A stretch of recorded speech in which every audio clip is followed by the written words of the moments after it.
44절에서 47절까지 말씀입니다. 사도행전 2장 44절에서 47절까지 말씀. 우리 한 목소리로 읽도록 하겠습니다. 시작.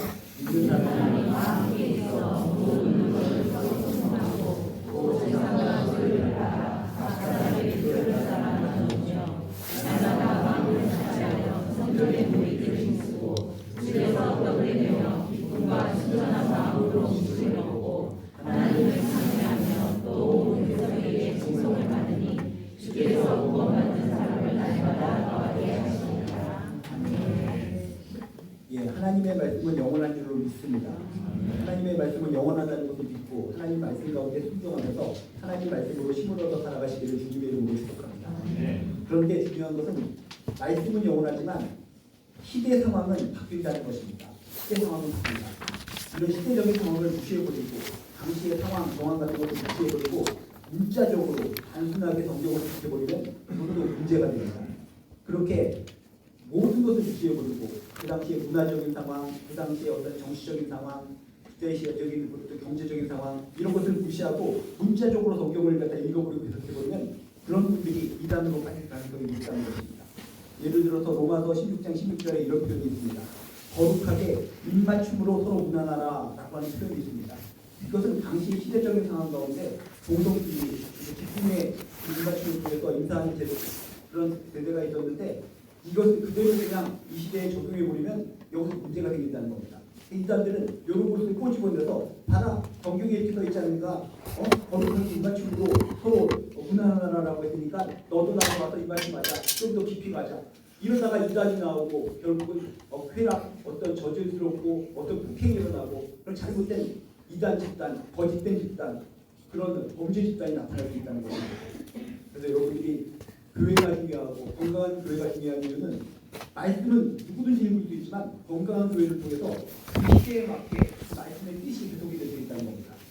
그래서 이 땅에 있는 많은 이단들이 있고 거짓 선지자들이 있는데 그들은 시대적인 상황을 무시해버리고 문자적으로 단순 해석함으로 말미암아 사람들을 갖다가 혼란시킨다라는 것을 기억하시면서 여러분들은 시대적인 상황, 그 당시의 특징들을 함께 배우면서 의미를 끄집어내서 이 시대에 하나님께서 전하시고자 하는 메시지가 무엇인가, 하나님의 뜻이 무엇인가, 그것을 헤아릴 수 있는 아름다운 크리스찬들 되시기를 주님의 이름으로 축복합니다. 의미가 있습니다. 그 당시 상황 가운데 이런 일이 벌어졌고 이런 말씀이 주어졌는데 그 자체 가운데 깊이 숨어져 있는 이 시대의 사람들에게까지 영향을 끼칠 수 있는 의미가 있다는 것입니다. 여러분 건강한 교회를 통해서 그 의미를 발견하셔서 그 의미를 가지고 하나님의 뜻 가운데 행복하게 신앙생활에 나가시기를 주님의 이름으로 축복합니다. 오늘 말씀은 초대교회 때의 이야기입니다. 처음에 초대교회가 탄생했을 때 너무나 하나님 보시기에 아름다운 공동교회였기 때문에 항상 우리들은 초대교회로 돌아가야 된다.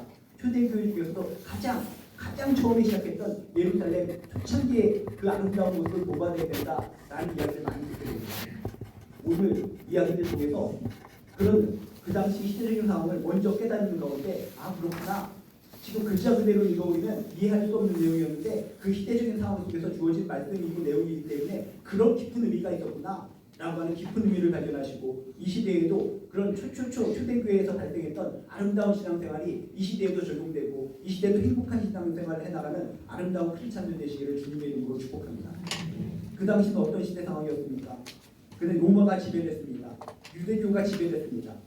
기독교가 지배하던 시대가 아니라 유대교가 지배하던 시대였고 로마 병력들이 그곳에 난제해 있던 그 무시무시한 시대. 기독교는 방금 태어났기 때문에 이상한 종교가 하나 생겨났다라고 싶을 정도로 기독교는 아무것도 아니었던 그런 시대적인 상황이라는 것을 기억하셔야 됩니다. 그리고 예루살렘이 한복판입니다. 예루살렘은 어떤 곳입니까? 적들이 우글우글거리는 곳입니다. 언제든지 기독교인들, 방금 탄생한 기독교인들을 갖다가 뭔가 비판적으로 바라보면서 언제든지 핍박할 수 있고 박해할 수 있는 상황이 전개될 수 있는 그런 예루살렘 한복판. 그런 상황 속에서 초대교회에서 이런 신앙생활이 이루어졌다는 것을 기억하셔야 된다는 겁니다. 그리고 그 당시에 교회 건물이 있었겠습니까? 교회 건물이 전혀 없습니다. 처음에 그냥 마가다락방에서 시작하고 이렇게 많은 사람들이 베드로의 설교에 의해서 3,000명이나 세례를 받고 함께 공동체 생활했는데 무슨 큰 건물이 있겠습니까? 건물도 없는 겁니다. 그런 상황을 염두에 두셔야 됩니다. 그리고 가장 중요하게 염두에 두셔야 될 것은 무엇입니까? 120명은 그곳에서 기도하는 가운데 어느 정도 정착한 가운데 그곳에서 초대교회를 이루어갔을지 모르겠지만 나머지 3,000명들은 어떤 사람입니까? 오순절에 전 세계 곳곳에서 오순절 교육이 깨를 즐기기 위해서 온 사람들이 바로 3,000명의 사람들이었습니다. 각자의 처소에 자신의 본 집이 있고 땅들이 있고 밭이 있는데 그런 곳을 놔두고 오순절날 그 절기를 지키기 위해서 유대교 절기를 지키기 위해서 온 사람들이라는 겁니다. 그런데 그들이 베드로의 설교를 듣고 복음을 받아들이고 배를 받고 믿음 생활을 하기 시작했습니다. 그럼 결국 어떻게 된 겁니까? 자신이 살던 집 전 세계에 있는 그 이들을 따라가서 장기 체류자로 머물러 있는 사람들이라는 겁니다.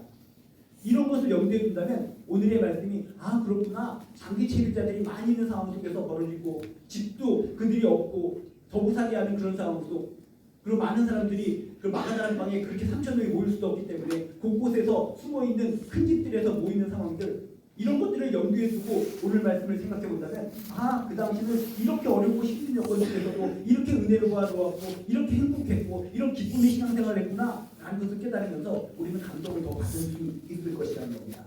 하나하나 체크해보도록 하겠습니다. 44절에 보면 이런 말씀이 있습니다. 그런 로마가 지배하고 유대교가 지배하고 정말 모든 이렇게 거부살이하는 그런 장기 체류자들이 많은 사람들 이렇게 이런 힘든 상황 속에서 어떤 일이 벌어졌는가 그들의 상태가 끊어서 들고 있습니다. 믿는 사람이 함께 있어. 믿는 사람이 함께 있어. 이렇게 처음에 3,000명과 더불어서 3,120명 이상의 사람들이 모여서 뭔가 종교활동을 했는데 그 사람들의 공통분모는 목적이 무엇인가? 오직 예수로 인해서 믿는 사람들이었다라고 성경을 소개하고 있다는 것입니다. 은혜가 공통분모인 사람들, 믿음으로 시작해서 믿음으로 끝나는 사람들, 세상 사람들처럼 쾌락을 위해서 즐거움을 위해서 자신의 목적 달성을 위해서 모여든 사람들이 아니라 오직 예수 때문에 예수 그리스도의 보혈에 의해서 나 은혜 받고 나 하나님께서 주시는 구원을 받았다라고 믿는 사람들이 모인 집단 그것이 초창기 초대교회의 모습이었다는 것입니다. 믿는 사람이 한두 명이 아니라 믿는 사람이 다 함께 있어.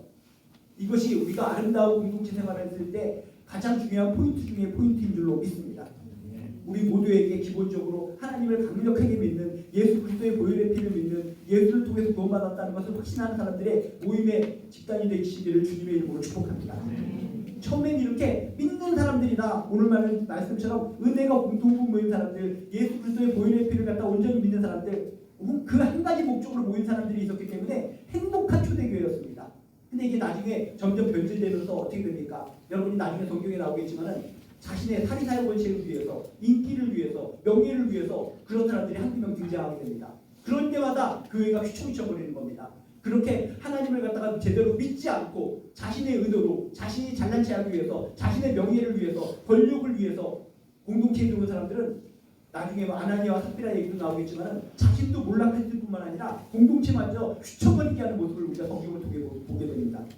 그러므로 우리가 진정 믿음의 공동체 교회라면 가장 중요한 포인트는 믿는 사람들이 다 함께 있어. 우리들의 오직 모임의 핵심은 예수 그리스도를 믿는 믿음, 하나님을 믿는 믿음 그것으로 우리가 하나로 똘똘 뭉쳐야 된다라고 하는 것을 꼭 기억하시기를 주님의 이름으로 축복합니다. 주변에 있는 사람들을 체크해 보시기 바랍니다. 주변에 있는 사람들 저 사람은 믿음으로 조금이라도 믿음을 향해서 하나님을 믿는 마음을 가지고 들어온 것이 아니라 목적이 있어. 사기치기 위해서 들어온 것 같아. 그러면은 그런 사람의 의도한 사람이 있기 때문에 교회가 휘청거리고 교회가 어려움을 겪는 경향이 많이 있다는 겁니다. 그래서 우리 교회도 큰 교회다 보니까 그렇게 다른 목적으로 신앙생활하다가 다른 사람들의 마음도 뒤흔들어 놓고 자신도 몰락해서 나간 경우가 많이 있습니다. 10년 전인가 그렇게 20년 전인가 우리 교회를 갖다 뒤흔들어 놓고 사기를 치고 도망친 사람이 있습니다. 근데 그 사람이 생각한 겁니다. 이제 10년 지나고 20년 지났으니까 날 아는 사람들이 하나도 없겠지. 또 한 번 사기치자. 그런 마음으로 교회에 딱 들어왔습니다. 근데 저는 항상 문안 옆에 항상 서 있지 않습니까? 저를 보자마자 기절하면서 이 목사님은 아직도 여기 있네. 이런 조폭이라도 도망가는 것을 해본 적이 있습니다. 진짜 맞아요? 교회는 믿는 사람이 다 함께 있어. 믿는 사람이 다 함께 있어. 오직 예수 구원 하나님의 사랑 이런 목적으로 모인 사람들이 모일 때 무너지지 않고 흔들리지 않고 아름다운 공동체가 되는 것이지 뭔가 다른 목적을 가지고 교회에 들어와서 신앙생활하면 거기서 휘청거리고 문제가 생긴다는 것을 기억하시면서 오늘 말씀을 통해 믿는 사람이 한두 명이 아니라 믿는 사람이 다 함께 있어. 그렇구나. 모든 사람들이 은혜로가 공동부모해야 되겠구나. 모든 사람들이 한마음 한뜻으로 하나님을 바라봐야 되겠구나. 믿는 사람들이 모인 공동체가 행복한 공동체구나 라는 것을 기억하시면서 이곳에 있는 모든 분들은 믿는 사람의 공동체 되시기를 주님의 이름으로 축복합니다. 또한 44절에 이렇게 써 있습니다. 믿는 사람이 다 함께해서 모든 물건을 서로 통용하고, 이것도 그 당시의 상황을 모르는 사람들은 이게 뭐야? 무슨 공산주의 사회인가? 모든 물건을 서로 통용하냐? 이게 뭔 소리야? 라고 생각할 수 있는데 그런 의미가 아니라는 겁니다. 아까 얘기했다시피 그곳에 있는 사람들은 뭡니까? 전 세계 곳곳에서 살다가 오순절절기를 지키려고 왔다가 은혜 받고 또 세례 받고 그곳에 머무는 장기 체류자들이 많이 있다는 것입니다. 이런 사람들은 뭡니까? 옷 한 벌 입고 옷 두 벌 가지고 축제를 즐기려고 오십니다. 근데 지금 아무것도 없는 상황 속에서 그들이 어떻게 합니까? 로마의 그런 지배하에 있고 유대교 천지인 상황 속에서 그들이 뭔가 살아갈 수 있는 뭐 역량이 전혀 없을 것이라는 겁니다. 그런 상황 속에서 그들도 보살펴야 되기 때문에 모든 물건을 서로 통용하였다라는 표현은 그들에게도 살 수 있도록 배려를 해줬다라는 의미를 가지고 있다는 것입니다. 서로 통용한다는 것은 또 다른 말로 표현하면 가족 같은 공동체가 초대교회의 모습이었다라고 하는 것을 일깨워주고 있습니다. 서로 통용하였다, 물건을 서로 통용하였다, 가족과 같은 공동체. 우리들의 가족의 모습을 보면 어떻습니까? 가족에서 우리는 엄마, 아빠, 아들, 딸 전부 다 각자 물건을 사용한다 하면서 각자 물건을 사용하는 경우는 거의 없습니다. 특별한 경우는 개별적으로 물건을 가지고 사용할 수 있겠지만 대부분 비누나 치약, 수건, 화장실 그릇, 냉장고, 에어컨, 슬리퍼, TV, 소파, 파리채 모든 것들 가족이기 때문에 공동으로 사용한다는 것입니다. 공동으로 서로 통용한다는 것입니다. 그래서 그 당시에 믿는 사람이 함께 있어 모든 물건을 서로 통용한다는 것은 그 당시의 사람들이 예수 안에서 가족과 같은 공동체였다라고 하는 것을 우리에게 의미심장하게 전해주고 있다는 것입니다. 모든 사람들이 예수 그리스도의 피 안에서 우리는 서로 형제입니다, 서로 자매입니다 라는 것을 인정했기 때문에 이렇게 가족과 같은 공동체가 형성될 수가 있었다는 것입니다. 이 시대에도 여러분 가족과 같은 공동체로 서로를 보면서 마음이 풀리고 친밀해지고 저 사람 보고 기분이 행복해지고 서로 간에 웃음이 오갈 수 있는 아름다운 공동체가 되시기를 주님의 이름으로 축복합니다. 가족과 같은 공동체, 처음에는 소목소목했을 것 같습니다. 저 먼 나라에서 예수 믿어서 이렇게 함께 모이고 또 한 사람은 저쪽 로마 사람이고 한 사람은 저쪽 아프리카 북쪽에서 왔고 어떤 사람은 저쪽 먼 나라 아람 쪽에서 왔고 뭔가 특이한 사람들이지만 그래도 예수라는 하나의 공동체, 예수라는 목적으로 모인 믿는 사람들이 모여서 서로 간에 기도하고 서로 간에 예수를 갖다가 증거하고 서로 간에 식사하고 이런 모든 것을 통해서 가족과 같은 예수 안에서 형제자매임을 서로 간에 인정할 수 있었다는 겁니다. 그래서 이들은 이런 모든 물건을 서로 통용하는 가운데 아름다운 신앙생활을 할 수 있었을 것이라는 겁니다. 우리 교회도 정말 모든 사람들 남녀노소 여러 가지 사회적인 형편, 가정의 형편 모든 것은 다를지라도 예수라는 이유만으로 예수 안에서 서로 간에 사랑하고 서로 간에 보다듬어주고 서로 간에 기도해주고 서로 간에 격려해줄 수 있는 가족과 같은 공동체가 되시기를 주님의 이름으로 축복합니다. 남성교회도 보면 서로 각자 사는 환경이 있지만 대화할 때 보면 서로 간에 웃고 서로 간에 기쁨이 오가는 그런 즐거운 대화가 오고 가는 것을 볼 때 서로 간에 어떤 상황과 여건은 다 다르지라도 믿음 안에서 예수 안에서 이렇게 연결되었기 때문에 서로 간에 이렇게 즐거운 얘기를 나누면서 웃을 수도 있구나라는 것을 깨달았습니다. 앞으로도 더욱더 우리는 한 형제다, 한 자매다 라는 생각을 가지고 가족과 같은 공동체로서 항상 웃음꽃이 넘치는 아름다운 교회 되시기를 주님의 이름으로 축복합니다. 또한 46절에 보면 이렇게 써 있습니다. 초대교회의 모습, 기쁨과 순전한 마음으로 음식을 먹었다, 같이 먹었다. 그 당시에는 식탁 공동체였다는 것입니다. 식탁 공동체. 그래서 이런 것이 비롯돼서 지금도 교회에서 우리가 식당에서 같이 식사하는 나누는 그런 교제들이 많이 생겼는데 왜 교회에 식당이 생겼고 교회에서 이렇게 식사도 같이 하게 되는가, 언제부터 비롯되었는가 사람들이 궁금해하는 경향이 있는데 바로 초대교회 때 그렇다는 것입니다. 기쁨과 순전한 마음으로 순수한 마음으로 음식을 서로 나눠 먹었던 것이 초대교회의 이야기였다는 것입니다. 한마디로 식탁 공동체. 식탁 공동체라는 것은 다시 한번 무엇입니까? 우리가 밥 먹을 때 서로 악감정이 있는 사람, 미운 털이 박힌 사람, 그런 사람이랑 같이 밥을 먹으면 목구멍으로 들어갑니까? 목구멍으로 들어가지 않고 콧구멍으로 들어갑니다. 즐거운 사람, 뭔가 마음이 맞는 사람, 기쁨이 있는 사람, 뭔가 마음이 평안해 주는 사람, 이런 사람이랑 같이 밥을 먹을 때 행복하게 밥을 먹을 수 있다는 겁니다. 근데 그 당시는 뭡니까? 기쁨과 순전한 마음, 순수한 마음으로 함께 음식을 먹었다는 것은 무엇입니까? 서로서로 미워하는 사람들도 없고 서로서로 치고받는 사람들도 없고 오직 예수 안에서 마음이 편한 사람들로 모인 공동체였다는 것입니다. 서로서로 마음이 편안하기 때문에 편안한 마음으로 음식도 같이 먹습니다. 식사를 해도 체하지가 않습니다. 그런 것이 바로 초대 공동체의 모습이었다라고 하는 것을 성경이 증명해주고 있다는 겁니다. 우리 공동체도 서로 간에 미움이 사라지고 서로 간에 가시 같은 것이 사라지고 서로 간에 마음을 편하게 식사할 수 있는 그런 사랑이 오고 가는 아름다운 공동체가 되시기를 주님의 이름으로 축복합니다. 지난번에도 얘기했다시피 그 당시에 나중에 나타나겠지만 유대의 그 사람들이 와서 이 기독교들을 잡아가고 로마 군인들이 와서 이 기독교들을 잡아갈 때 어떤 상황 속에서 잡아갔다고 했습니까? 주로 밥 먹고 있는데 급습을 해서 다 잡아갔습니다. 그래서 함께 식사를 한다는 것은 뭡니까? 목숨을 걸고 식사하는 겁니다. 혼자서 개별적으로 숨어서 밥 먹자. 우리 혼밥을 통해서 누가 적이 나타나면 도망치도록 하자. 이렇게 혼자서는 도망치기가 쉽습니다. 근데 함께 식사를 하다가 그곳을 급습해버리면 그곳에 있는 사람 다 잡아가는 겁니다. 그렇기 때문에 함께 식사를 했다는 것은 무엇입니까? 목숨을 걸고 식탁에 근자를 했다는 것입니다. 생명 공동체라는 것입니다. 언제든지 유대교 지도자들이 급습을 할 수 있고 로마 군대들이 기습을 해서 단체로 다 잡아갈 수 있는 상황 속에서 그럼에도 불구하고 우리는 생명으로 똘똘 뭉쳤기 때문에 우리는 하나의 지체입니다. 지체이기 때문에 우리는 함께 목숨을 걸고 함께 식사할 수 있습니다.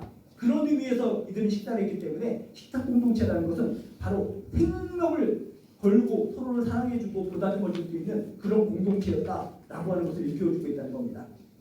우리 공동체도 정말 생명을 나눌 수 있는 그런 생명의 공동체가 되시기를 주님의 이름으로 축복합니다. 세상의 모든 사람들은 서로 간의 생명을 앗아가려고 합니다. 경쟁입니다. 경쟁. 저 사람을 짓밟고 눌러야지. 저 사람을 죽여버려야지. 내가 사는 거야. 정치적인 모든 모습들도 보면 아시지 않습니까? 저 사람이 죽어야지 내가 승리하는 거고 내가 뽑히는 거고 내가 당선이 되는 거고 세상의 모든 이치가 짓밟아 뭉개는 그런 세상의 이치인데 이건 뭡니까? 함께 식탁 음식을 먹는 것을 통해 함께 잡혀갈 수 있는 상황인데도 불구하고 함께 음식을 같이 먹었다는 것은 그런 세상의 그런 모습하고는 전혀 다르다는 겁니다. 당신이 잡혀가면 나도 같이 식사하다가 나도 다 잡혀가는 겁니다. 공동운명체, 연대의식, 지체의식을 가지고 있었던 모습이 바로 초대 공동체의 모습이었다는 겁니다. 우리도 세상 사람들처럼 서로 간에 짓밟고 문제는 그런 공동체가 아니라 서로를 위해주고 격려해주고 도닥거려주고 힘든 거 있으면 기도해주고 서로 세워주고 이렇게 세워주고 함께 손을 붙잡고 걸어나갈 수 있는 아름다운 생명 공동체 되시기를 주님의 이름으로 축복합니다. 또한 오늘 말씀 45절에 보면 또 역시 우리가 그 당시의 상황과 견디어서 기억해야 될 내용입니다. 45절에 보면 이렇게 써 있습니다. 재산과 소유를 팔아 각 사람의 필요를 따라 나눴습니다.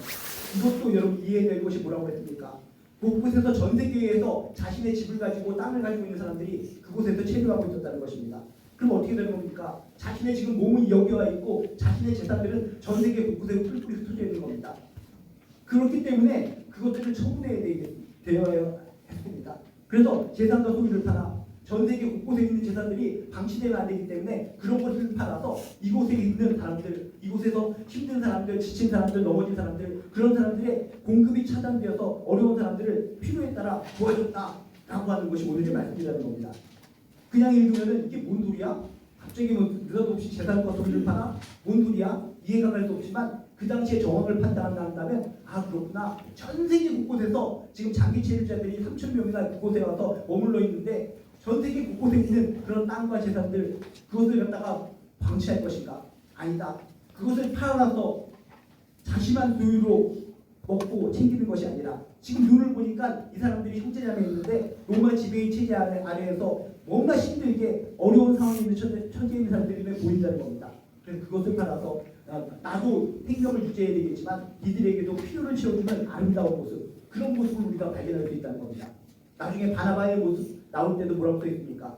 자신의 땅, 자신도 레위 사람인데 저쪽 자신이 살고 있는 외진 땅에 땅들이 많이 있었다는 겁니다. 근데 지금은 자신이 이 공동체에서 생활하기 때문에 그곳에 있는 땅이 부인이 나기 때문에 그 땅을 팔아서 그 땅을 통해서 돕는 아름다운 모습을 성경에 소개하고 있습니다.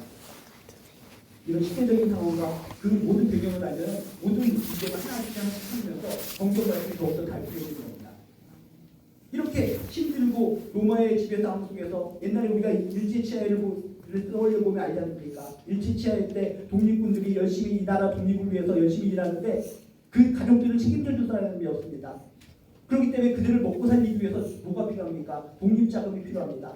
그래서 곳곳에서 보면은 뭡니까? 여러 가지 물산 장려 운동이든 하든지 하여튼 모든 금지를 갖다가 하나씩 내놓으라고 하든지 하면서 거기서 자금을 갖다 마련해서 그 필요한 곳에 그 독립자금이 있는 곳에 만주든지 어디든지 다 이렇게 공급을 해서 그들이 뭔가 필요를 채워주는 것을 통해서 가족들이 살아나고 그들이 독립운동을 하고 그래서 결국은 나라를 독립시키는 장면을 영화를 통해서 많이 보시지 않았습니까? 바로 그런 겁니다. 로마 시대 때 정말 모든 것이 차단되고 공급이 차단되고 힘들고 어려운 상황 속에서 그들이 필요가 정말 차단되어서 눈물을 흘리고 죽어가는 상황 속에 있는 사람들이 생겼을 텐데 그런 사람들을 자신들의 그런 재산을 팔아서 도와주는 그런 장면들 이런 것을 떠올리면서 우리도 서로 간에 죽어가는 사람들, 영적으로 힘들어하는 사람들, 중보기도가 필요한 사람들 그런 사람들이 필요를 발견하고 그런 사람들을 위해서 기도해주고 관심을 가져줄 수 있는 아름다운 공동체 되시기를 주님의 이름으로 축복합니다. 이러면서 지체의식, 유기체의식 이런 것이 우리가 성경을 통해 발전하게 된다는 겁니다. 그래서 나중에 바울 사도가 보면 우리는 예수 그리스도를 머리로 해서 지체들이니라 라는 표현이 나오는데 초대교회 때부터 이런 모습이 있었기 때문에 바울은 깨달은 겁니다. 우리는 예수 그리스도를 머리로 해서 다 지체입니다. 머리만 살면은 사는 것인가? 아니다. 뇌가 명령을 해서 심장에 펌프질을 하는 것을 통해서 온몸에 피가 공급을 할 때 건강한 몸이 되는 것처럼 우리 공동체도 한 사람만 잘 먹고 잘 살고 하나님의 은혜 받아 살아가는 것이 아니라 어디가 막혀있고 피로가 있는 공간에 그곳을 갖다 우리가 뚫어줘야지 온몸에 피가 돌아서 건강한 사람으로 살아가는 것처럼 건강한 공동체가 될 수 있다라는 생각을 가지고 초대교회 때 이런 모습을 떠올리면서 그런 지체의식 그런 이야기를 바울 사도로 써내려갔다는 것입니다. 맞습니다. 진정 우리의 몸은 피가 다 돌아가야 됩니다. 피가 돌아가지 않고 차단되면 동맥경화가 걸릴 수 있는 것이고 심화가 되면 괴사가 되어버리는 겁니다. 잘라버려야 되는 것입니다. 온몸에 피가 돌아서 건강한 생명체가 유지되는 것처럼 진정 하나님의 공동체는 모두 다 사랑으로 이렇게 흘러가고 모든 것이 필요가 차단된 것을 갖다가 메꿔주고 도와주고 격려하는 것을 통해 아름다운 공동체가 된다는 것을 꼭 기억하시기를 주님의 이름으로 축복합니다. 그래서 막힌 곳이 있다고 생각하면 저분이 이 문제를 가지고 힘들어하는 것이구나 라고 생각하면 내버려 두는 것이 아니라 그 사람의 심정이 되어서 함께 기도해 주시기를 주님의 이름으로 축복합니다. 그 사람의 문제가 이것이구나 손을 붙들어 주셔서 이렇게 되어주고 어떤 직장의 문제, 진로의 문제, 자녀의 문제, 어떤 인간관계의 문제, 어떤 건물의 문제, 어떤 집의 문제, 어떤 문제든지 그 사람의 문제가 있다면 나 몰라라 하는 것이 아니라 우리는 지체다 라는 생각을 가지고 내 몸과 같이 간절하게 기도해주고 간절하게 위로해주고 간절하게 격려해줄 수 있는 아름다운 공동체 되시기를 주님의 이름으로 축복합니다. 이렇게 말씀하셨다는 구절을 보면은 그 당시의 상황, 그 당시의 그런 형편을 보고 성경을 읽으면 정말 감동이 있고 은혜가 있을 수밖에 없다는 겁니다. 이것을 무시하고 많은 교회에서 그냥 윽박지르듯이 그냥 밀고 나가기 때문에 성도들은 상처를 많이 받습니다. 46절에도 보면 이렇게 써 있습니다. 이들은 또 뭐라고 그랬습니까? 날마다 마음을 같이하여 성전에 모이기를 힘쓰고 집에서 떡을 떼며 이것도 보면은 이거 보시죠. 성전에 모이기 힘들다고 그랬더니 뭐든지 교회에 와야 됩니다. 당신은 날마다 교회에 왔는데 일주일에 한 번 오는 교회도 보십니까? 하면서 성도들을 가르칩니다. 성도들은 상처 입습니다. 초대교회 때 날마다 이렇게 성전에 모이기 힘들었는데 일주일에 한 번도 지치고 힘들어서 잘 가지 못하는 난 죽어야 돼 아이 아파 이렇게 하면서 자책하는 신앙인을 만드는데 이 당시의 상황은 특별하다는 것입니다.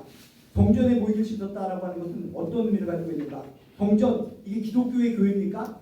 이 성전이라고 말하는 것은 뭡니까? 유대교의 성전이라는 겁니다. 유대교의 성전, 제사장들이 다스려지고 있는 곳, 로마에 의해서 감시를 받고 있는 곳, 예루살렘 한복판에 있는 성전. 그런데 날마다 그 성전에 가서 모이고 예배를 드렸다는 것은 무엇입니까? 목숨을 걸고 예배 드렸다는 것입니다. 예배가 너무나 좋고 하나님이 너무나 좋기 때문에 누가 강요를 해서 하는 것이 아니라 자발적으로 정말 성전에 가서 유대교 사람들이 가만 놔두겠습니까? 여기 유대교 교인들이 제사 지내는 곳인데 무슨 기독교인들이라고 해서 나부레교인들이 와서 우리 뜰에서 예배를 드릴 때 제사장들이 보고 가만 놔두겠습니까? 이거 이상한 놈들이네. 남의 땅에 와서 예배 드리네. 여기는 유대교 우리가 본거지인데 어디서 떨거지들이 와서 우리 뜰에서 예배 드리고 있는 거야. 참고 참다가 나중에 어떻게 되는 겁니까? 나중에 핍박하는 겁니다. 나중에 박해하는 겁니다. 나중에 죽여버리는 겁니다.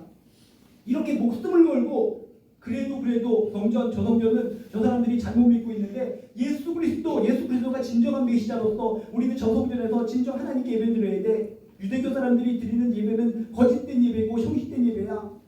우리가 죽을지언정 우리도 저 성전에서 예배를 드리자. 진정 하나님을 사랑하는 마음으로 진실되게 하나님께 경배하고 제사 드리는 마음으로 그들은 목숨을 걸고 성전에 가서 예배를 드렸다는 의미를 담고 있다는 것입니다. 용감한 예배라는 것입니다. 진실된 예배라는 것입니다. 감동 있는 예배라는 것입니다. 눈물이 흘려지는 예배라는 것입니다. 날마다 마음을 같이하여 성전에 모이기를 싶다라고 하는 것은 이들은 누가 시켜서 마지못해서 형식적으로 일주일에 한 번 드리는 예배가 아니라 진정 자발적으로 진정 예수 그리스도의 사랑이 너무나 감동스러워서 진정 하나님이 너무나 좋아서 자발적으로 드리는 그런 예배자였다라고 하는 것을 상징하고 있다는 것입니다. 우리에게도 이런 진정 하나님을 사랑하는 열정이 회복되시기를 주님의 이름으로 축복합니다. 누가 오세요 지난주에 빠지셨네요 오세요 이렇게 해서 마지못해서 예배드리는 거 나도 불편하고 하나님의 마음도 불편하고 모두 불편한 거 아닙니까? 진정 우리들 마음에 예수 그리스도의 사랑이 사무치고 사무쳐서 십자가의 사랑이 사무치고 사무쳐서 하나님의 능력이 보이고 보여서 저 천국이 보여지는 가운데 진실로 자발적으로 예배당에 와서 예배드릴 수 있는 진실된 예배자가 되시기를 주님의 이름으로 축복합니다. 또한 그것으로 끝나는 것이 아니라 성전에서만 예배드리는 것이 아니라 집에서도 떡을 뗐다라고 써 있습니다. 뭡니까? 성전에서도 예배드리고 집에서도 떡을 떼며 예배드리고 결국은 예배가 곧 삶의 공동체였다는 것입니다. 너무나 힘들고 어려운 시대 속에서 내가 바깥에서 일도 하고 또 눈치도 보면서 또 다른 일도 하고 그런 상황 속에서도 하나님 없이는 절대로 살 수가 없기 때문에 이국만리에 살다가 이곳에서 내가 사는 이유가 뭐야? 예수 때문에 예수의 능력, 예수를 통한 구원 때문에 내가 이렇게 이역만리나 떠나와서 이곳에서 자기 체불을 하며 살고 있는데 예배를 멈춰버리는 순간 나는 죽는 거야. 나는 의미가 없어지는 거야. 이런 심정으로 이들은 항상 삶이 예배인 사람들이 되었다는 것입니다. 그래서 우리가 항상 배울 때마다 예배는 삶의 예배입니다 라고 하는 용어들을 많이 듣는 이유가 이때부터 생긴 거라는 겁니다. 우리도 항상 마음 중심에 진정 이렇게 하나님을 사랑하는 예배의 마음이 있으시길 주님의 이름으로 축복합니다. 그렇기 때문에 떡을 뗐다라고 하는 것은 지난번에도 말씀드렸다시피 떡을 떼는 것은 뭡니까? 예수 그리스도가 성만찬을 통해서 자신을 위해서 온몸이 부셔지는 것들 그런 것을 떠올리면서 예배드리는 장면 그것이 바로 떡을 떼매의 의미라는 것입니다. 그래서 초창기의 예배의 핵심은 뭔지 아십니까? 바로 감기입니다. 감기. 컬럭컬럭 하는 감기가 아니라 어떤 감기입니까? 감동이 있는 예배, 감사가 있는 예배, 기도가 있는 예배, 기억하는 예배. 그렇기 때문에 감기 예배, 감기 컬럭컬럭 그런 감기가 아니라 감기, 감사, 감동, 기도, 기억. 그렇기 때문에 이들은 너무나 기도하고 그 예수님의 그 자신을 향한 하나님을 기억하고 그러면 감사가 나오고 감동받고 그렇기 때문에 누가 시키지 않아도 열정적으로 눈물 흘리며 예배드리는 아름다운 예배의 공동체였다라고 하는 것을 꼭 기억하시면서 우리들도 모든 예배 가운데 기도가 있고 기억이 있고 감사가 있고 감동이 있는 아름다운 예배가 있으시길 주님의 이름으로 축복합니다. 지금까지 여러분 예배드리시면서 굉장히 많은 예배를 드리셨을 텐데 그 예배 가운데 얼마나 순수한 기도가 있었습니까? 예수님의 사랑을 얼마나 기억했습니까? 진정 감사가 있으셨습니까? 감동을 조금이라도 받았습니까? 감동은커녕 콧물 안 난다 라고 하는 분들도 많이 들었습니다.